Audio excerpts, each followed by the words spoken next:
Concord Academy to the Elizabeth B. Hall Chapel. I guess it was, we were just looking up there at the back. It was dedicated in 1984, but I think it was built much earlier and moved to this site. But it'll be interesting to get some more details on the chapel. So tonight is our second lecture in our series of 3. And next week you're all invited back for Herbert Benson. So we're happy to have John Chatnoff, our educational coordinator, put this program together for us and invite these 3 wonderful speakers here to the Thoreau Society's first Thoreau Society Lyceum. And tonight's talk is going to be on positive psychology. And in the office we were talking about Thoreau, and I was talking about some of my male heroes, Spencer Tracy Van Morrison and Henry David Thoreau, and these are 3 famous curmudgeons, actually. But actually, there's much in Thoreau's philosophy that's very positive and very inspirational. And just looking for some quotes on Thoreau that maybe relate to tonight's program. Last night, quickly looking in the economy chapter of Walton, Thoreau mentions that when a man thinks of himself, indicates, or rather determines, or rather indicates his fate. So, and he also talks about, in the same breath, he's talking about self-emancipation. He says, what Wilberforce will bring this about? Wilberforce was an abolitionist, but he was definitely making a pun on that word, Wilberforce. It's pretty fun, humorous to it. And just another piece in Thoreau's work that maybe at some point, if you're interested in looking at some of his essays, is an essay called Slavery in Massachusetts, where he's railing against the state because of the issue with slavery with Anthony Burns and a lot of the hot issues, especially the fugitive slave law of the 1850s. And he uses a phrase where he says, "My thoughts are murder to the state." You can't get much more flamboyant than that. But at the end of the essay, he describes about a walk that he takes in the woods, and he comes across a pond, and he starts to smell the water lilies, and it brings him back right to nature, and he's sort of relieved about that there's the world and yet there's nature. And for Thoreau, I think nature was a real panacea for him. So with that said, I'd like to introduce John Chatnoff.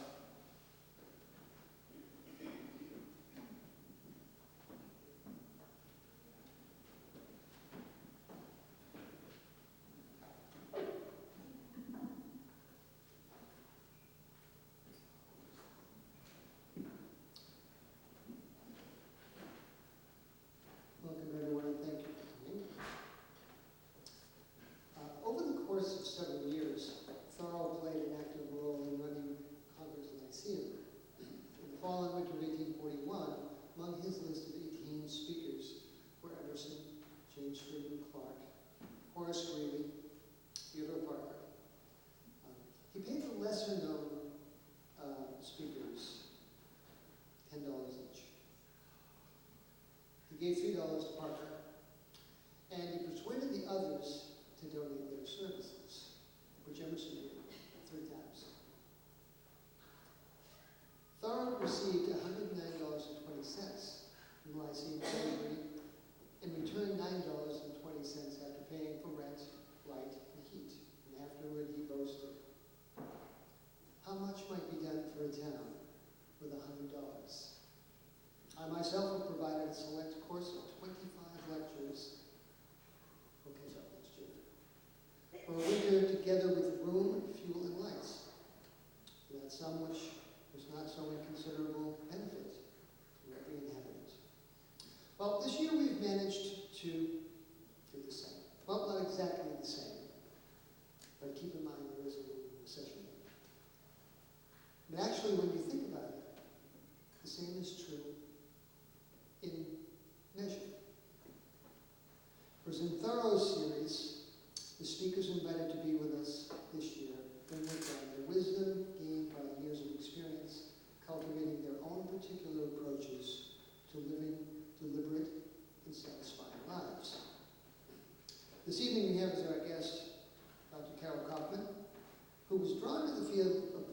psychology while working at the University of Pennsylvania with Martin Seligman, recognized in the field as the field's most eminent scholar.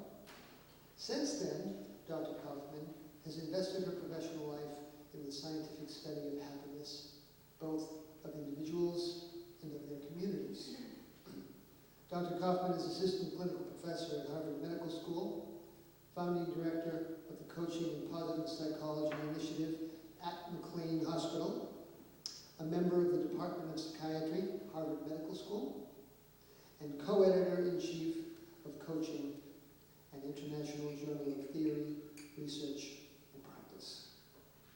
In her work, Dr. Kauffman, along with others in the field, focuses on mental wellness, countering psychology's historical emphasis on mental illness, proving that conventional wisdom has not always looked in the right places to address the health of the human condition.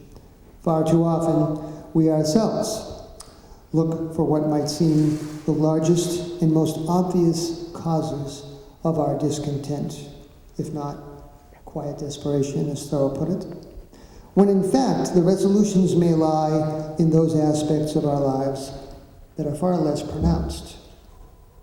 Thoreau himself claimed in an 1860 journal entry, "Many people have a foolish way of talking about small things and apologize for themselves." Or another, having attended to a small thing, having neglected their ordinary business and amused or instructed themselves by attending to a small thing. When, if the truth were known, their ordinary business was the small thing, and almost their whole lives were misspent. Well, someone who can talk a lot more to that, please help me welcome Dr. Carol Kauffman.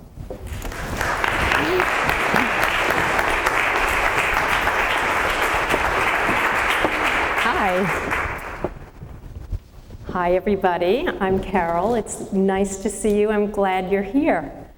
So we'll be talking today about really moving from, like Thoreau said, sort of lives of quiet desperation to lives of satisfaction and fullness.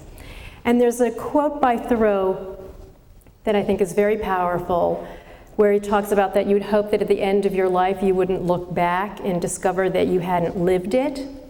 And so a question I have that positive psychology asks is, do you want to live half a life? Do you want to live a life where you are exquisitely aware of your own problems, pathology, what is wrong? Would you like to be able to exquisitely articulate your despair and pain, but be rendered mute when it comes to describing what is right with you or what is right with the people that you love?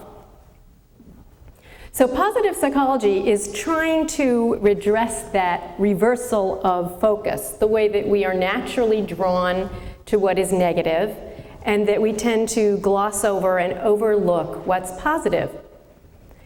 In the field of psychology, it started out there were supposed to be three missions. One was that you were supposed to try to cure disease. The other was help the lives of ordinary people. And the third was to foster greatness.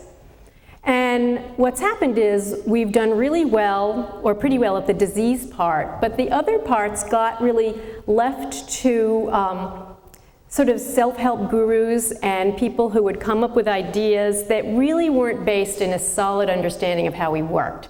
So as a positive psychologist, my goal is to be part of the movement where we're trying to create a language, an understanding, and a science of what is right with us, with the same kind of rigor that we can describe what is wrong. So what I'm going to talk about is sort of, so what is positive psychology? It's the study of what's right with us. It's the actual scientific study of feeling good and what that buys us. And it's the study of our strengths and happiness. So there's about 2,000 publications a year now in positive psychology, and I'm going to take you on a whirlwind introduction, and it'll be 4 or 5 steps of how to take some pieces of what is in the field of positive psychology and see how you can use it And to then see for yourselves if you can practice a little bit of it and see, in a week, do you feel a little bit differently? So here's the 4 steps. The first one is to reverse the focus, to learn how to reverse your focus from what's wrong to what's right, and then back, because positive psychology isn't about sweetness and light. It isn't really about, being happy all the time. It's about really metabolizing the full range of your experience, and we're good at metabolizing and understanding what's wrong, and we're less skilled at metabolizing what is right. So we want to try to reverse that, and that's step 1. Step 2 is to identify our strengths and to be able to do that in language that's just as good as the way we can diagnose pathology. Step 3 is enhancing positive emotion intelligence. You guys have heard of emotional intelligence, is that right? So what about positive emotion intelligence, like what really makes you happy and how can you sustain it? So reverse the focus, identify strengths, enhance positive emotional intelligence, heighten hope, and increase performance. Those are the 5 steps, and now I'll kind of walk you through that journey. So the first one is, we want to learn how to reverse our focus from what's negative to what's positive, and then back, given what's appropriate for our challenge. We don't believe that people are all paragons of goodness and light, but you want to be able to appreciate what is right. So what we pay attention to is like money in the bank. It grows interest. If you are just focusing on the negative, that's going to grow a reaction. And if you're able to focus on the positive, that can also grow a reaction. But then the question is, why are we so negative? Why are we so negative? Do people know? Does anyone here have any idea? Well, of course we all can be negative because we're neurotic, and there's a lot of truth to theories about neurosis. But another reason that we're negative is because we have good brains. When people have done studies on how do we process what's negative versus what's positive, our brains are primed to be able to do that. And essentially, if you think of evolution, if our brains weren't primed for that, we wouldn't be here. So of course our brains are primed to be able to process what's unresolved and what is a problem, because otherwise, if we lost our civilization, we would need that. So what's a way to think about that? Basically, what's positive is like Teflon. It grabs your attention, and what's negative is like Velcro. It grabs your attention, and what's positive is like Teflon. You slide right out. So let me give you an example. This is probably an apocryphal story, but it illustrates the point. Well, we all know about Beethoven. And Beethoven wasn't really happy because of Mozart, and Mozart was popping out these symphonies like hotcakes, and Beethoven was, grinding them out. And then he was getting deaf, and then of course he was getting depressed. And of course he then could not get up in the morning. So Beethoven's wife tried and tried to get him up in the morning, and with depression, you're more depressed in the morning, so it was very hard. So she finally found the way to wake him up in the morning. She would go to the piano, and she would go, bop, bop, bop. And of course he'd have to stagger out of bed and go, ba, and he'd be fine. But did you hear that? Did you feel that in your brain when I went, bop, bop, bop? Can you feel your brain kind of go, nee, nee? You want that ba, so your brain can relax.